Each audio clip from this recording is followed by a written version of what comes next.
The Radix consensus algorithm is called Cerberus, and it's the world's first consensus algorithm that does not break atomic composability as it scales. Now, the research for this began in 2013, not in Silicon Valley, but in a small city in England called Stoke-on-Trent, where the Industrial Revolution began.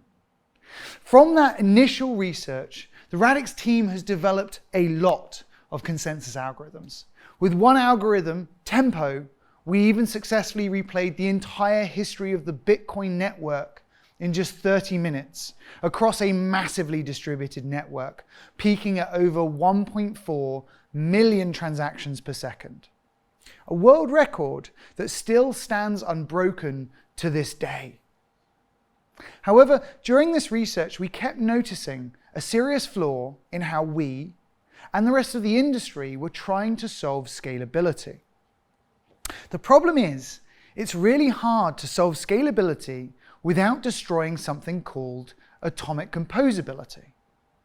Atomic composability lets a user combine many decentralized applications and many tokenized assets into a single transaction. You can think of it like a sports trade of 3 athletes arranged between 3 teams. Either all the deals are made and the players all move at once, or one fails and everyone stays where they are. It's the same thing with atomic composability. Everything you want to happen happens in a single transaction, and it all happens together, or everything fails, making sure you don't get left with assets or things you don't want whilst trying to get the things you do want.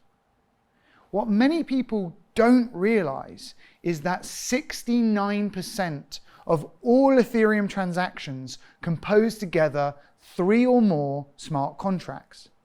That means that atomic composability drives a huge majority of all activity on public networks. Scalability solutions that sacrifice atomic composability are going to continually handicap user experience. And except for Radix, this is where the entire industry is heading.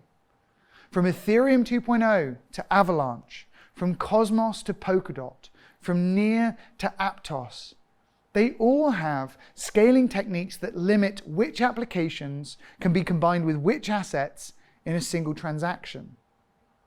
They all increasingly sacrifice atomic composability as they scale. We should all see Web3 as the asset superhighway. For it to succeed, there must be no bottlenecks to its interconnectedness.